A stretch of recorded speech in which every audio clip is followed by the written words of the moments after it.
Kia ora, good morning. This morning while I'm having my coffee, I thought I'd talk to you today about the Nine of Swords card in the tarot. On my Instagram, The Dream Weaving Shaman, if you go down a bit, you're going to see some tutorials that I did about the Death card, the Devil card, and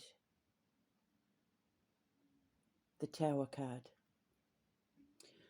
I will put links in the description box below if I remember to do it. I've got a lot going on at the moment. There's a lot I'm preparing for. I've got a lot of balls in the air. I'm juggling a lot of balls at the moment, guys.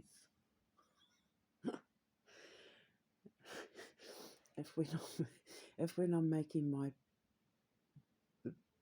blogs, whatever you want to call them, vlogs, whatever you want to call these little things, if you ever hear me changing voices, don't worry. I'm not being possessed by demons or anything like that. I'm practicing and rehearsing talking in my character voices for my animated series, The Art of Creation. And I myself are doing 2 of the main character voices when I have other people doing, some of the other character voices. I found, by the way, I think I may have found my Wolf King, and he's perfect for the real guy that he is in my life and the role that he's playing in my life at the moment. He's perfect. He's got like a not posh Northern English accent, but yeah, he's perfect. So I have kind of suggested to him that he do the role. It's all getting very exciting. So and he's a very dear friend. He's somebody who he fits the role of Luca perfectly as the Wolf King. And his partner is also going to be doing voices in my series, and be one of my voice actresses. So yeah, everything's just falling into place. So if you do hear me changing voices or accents, it's because in the back of my head I'm writing scripts and writing backstories, and practicing my characters. And Shirley Valentine is because of what I'm about to talk about, sorry. See, always thinking in the back of my head. So if you hear me doing different voices, it's going to be because of Shirley Wissicum or Brehenies, Aithusa and that. So, don't worry. So anyway, back to the nudgets of the situation, guys. Sorry, she cracks me up. I love her so much. She tries so hard to be sophisticated and learned, but, bless her. Anyway, the Nine of Swords. Now, we all know what the Nine of Swords means. Conflict, like inner conflict, inner turmoil, nightmares, blah, blah, blah. That's generally what it's supposed to mean in reverse. Because if you look at, let me just take a sip of my coffee.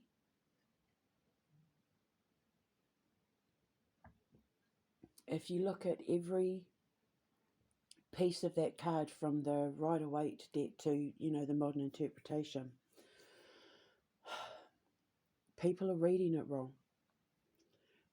Because if you look at all the illustrations, the swords, the points of the swords are facing away from the protagonist, which means that it is something that they've moved past or gotten past. Swords, when the points, in the occult, swords in the occult, the point of the tip is, and where it's facing in conjunction to the town, the city, the person, the main feature of the card or illustration or whatever, it points the direction in which the truth and the justice and, the betrayal and that is heading in. Now, in the Nine of Swords illustration, you'll see that all 9 swords are facing away from the person sitting in the bed having the dream, who's covering their eyes.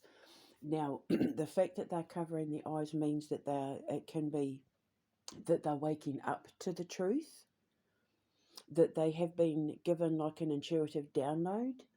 Um, because if you want to look at it technically, there would be 9 realms. If there's eight elemental realms, the ninth realm would be the conscious or the atomic realm, or if you're believing God in that, it would be God in heaven, that sort of thing, technically.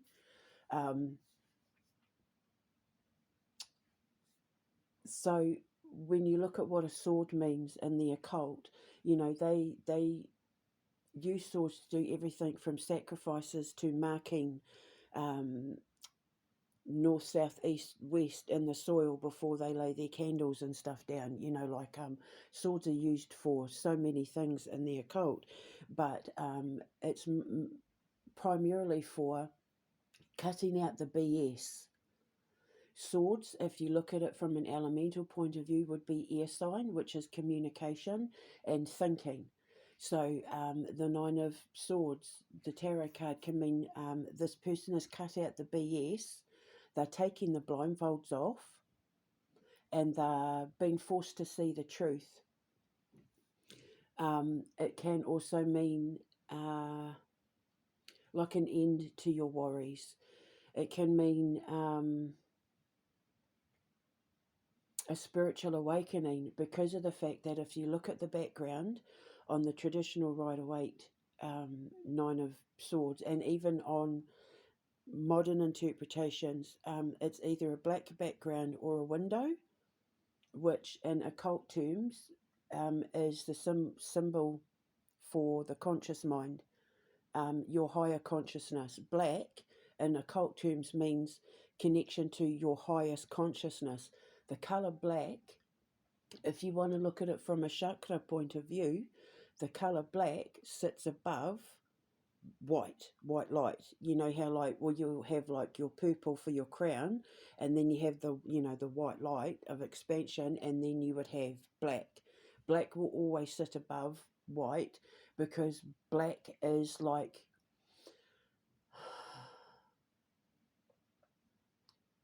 security. Black is like even though you're sitting in the dark, it's not actual darkness, it's clarity. It is almost like where it's so white, like blinded by the light would be darkness. When you're blinded by the light, you can't see, you're blind, the darkness. That's the colour black, and that sits above all the colours, because that is the space between the never and the now. And when you get to sit in between the never and now, you have perfect clarity. Whereas sitting in the light is like when you're taking it all in, when you're absorbing it all in, which is why they're wearing a white nightgown. So that black space that the swords are on is it can mean blocking their consciousness or refusing to see the truth. But generally speaking, because that blanket he or she is on is covered in roses, and the symbolic meaning of the rose, obviously, other than like love and passion and intense sexual energy and that sort of thing, it also means see, roses are very antiseptic. They're antibacterial. Roses are. And so this is why we have to be good to our hedgehogs and our ladybugs and our spiders and that, and not get rid of them out of our garden, because when you have flowers, especially roses, the aphids and that love the taste of because the antiseptic in roses is very, very sweet. You can smell it. The smell that you get is part of what makes up the rose's antiseptic. So their bed, this is obviously to do with love life. That card is based on maybe somebody seeing the truth about a partner they were with, or finally realizing, oh my God, I'm in love with this person and I can't lose them. Or, I can't believe they did that to me. I gave them everything, but now that I know, I'm purified, I'm cleansed, and all that toxicity has been removed, i.e., the roses, because roses are the symbolism for like the removal of toxicity, the removal of like infection and bugs and viruses, and that's pretty much what roses stand for. People don't realize how healing roses actually are, like for our physical body, both internally and externally. Um, the the problem is that flowers and plants and that are used in natural healing, they're not treated with the respect they deserve, and they're not farmed. They need to come from sustainable places where they're not just planted to grow and then killed once the flowers have been taken. Um, it's why I generally don't like it when people bring me flowers. I love flowers more than anything in the world, and if I could, I would surround my house with flowers, but only from somewhere where I know if they get picked for my pleasure, they're going to grow back on the same on the same tree that the ones that adorned my home came from. Otherwise, it's murder. Like you're basically bringing my grandmother's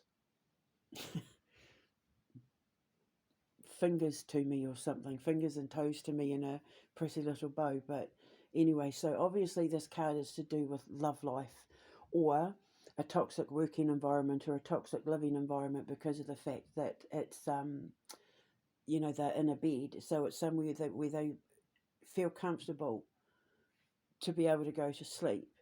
And people, when they're on alert, generally, especially if you look at how people interpret that card, it would suggest that that person is suffering from a near mental breakdown, um, because they are on such high alert, and that's the complete opposite of every um, item on that card.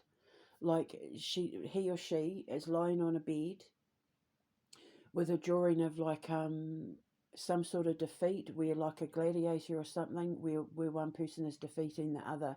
So whatever it is, whoever it is that that person has dealt with, they've gotten over it, or they've had an awakening. Like I was saying about the black background, and or it's either a black background or a window. Windows and dreams represent the consciousness. That's why, especially like in a lot of Central and South American cultures, they believe that your soul, your spirit, um, the Mediterranean as well, I think. I know I met a lot of Italian people who thought that too, that believe that when you go to sleep, your spirit leaves your body and travels out through the window.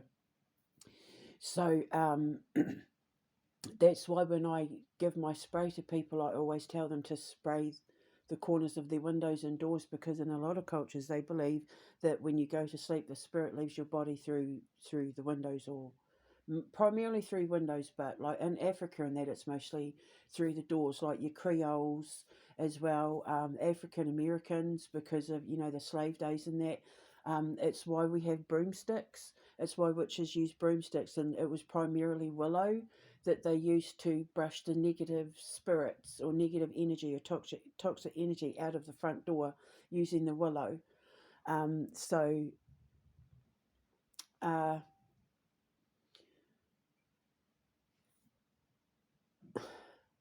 in this card, this person has dealt with obviously some sort of betrayal or shock or like dark night of the soul, and then they've come out of it. And with them covering their eyes, it's like, I was blind, but now I see. Do you see? Like they've woken up. I can't let this person go. I I can't stay here anymore. Um, this relationship is no good for me. I can't go back. I can't live without this person. That's generally what this card's going to mean. But either way, it's a positive, because the person is dressed in white, so it means that they've come to the realization, they've had like an epiphany that is completely changing the course of their path in a positive way, and the arrows are pointing in that direction. Now, if you see any tarot cards, and this is no judgment on any of the illustrators, because like you don't know these things, but if you see tarot cards where the illustration of the Nine of Swords has the arrows pointing towards the person, that's generally what the card would mean in reverse. But the actual card itself technically isn't the Nine of Swords. It's not a true representation of what the Nine of Swords is. The sword should not be facing the person. In the reverse, if you know, falling on your sword, it's the reverse. It's being caught in lies. It's being forced to face judgment, that sort of thing. Because the sword, that's why you'll see like Lady Justice and all of that. Like you'll often see like in British symbolism in that the women here in their mythological form often carry swords. Britannia, Royal Britannia, I think Britannia, she holds a sword because it stands for like truth and justice and empire, and all the things that